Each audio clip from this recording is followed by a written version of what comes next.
Bonjour tout le monde, aujourd'hui une petite vidéo sur le gyroscope, je crois en français c'est le gyroscope. Le gyroscope. Oui, le gyroscope. Le gyroscope. C'est un instrument classique utilisé pour le traitement des troubles binoculaires. Et c'est en fait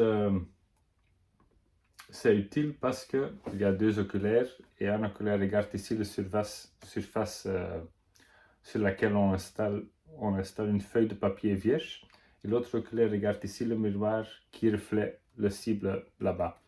Et ici on installe un dessin simple, un labyrinthe ou quelque chose, oui, un cible, ça dépend de votre niveau visuel.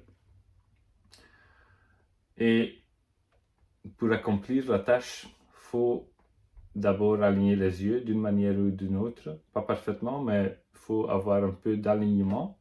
Il faut avoir de la perception simultanée, ce qui n'est pas facile avec un strabisme ou une amblyopie, parce qu'il y a souvent de la neutralisation ou de la suppression d'une image dans le cerveau. Et puis, il faut fusionner ces images et il faut dessiner quelque chose. Donc, il y a aussi un aspect motrice, un aspect d'action de la main. Donc, ce n'est pas seulement la perception visuelle, mais aussi c'est l'action. C'est produire quelque chose basé sur cette information visuelle dans le cerveau.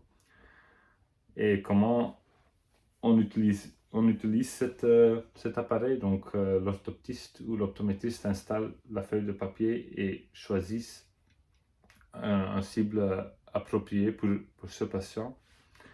Et il faut essayer de reproduire le dessin ou faire un tracé. Par exemple, si c'est un labyrinthe, il faut résoudre le labyrinthe.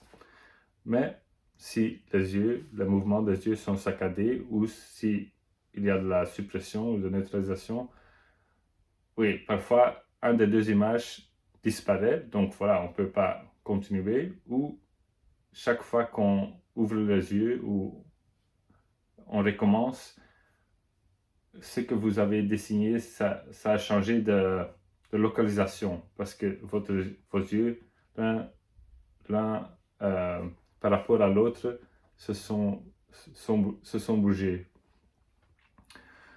Donc voilà.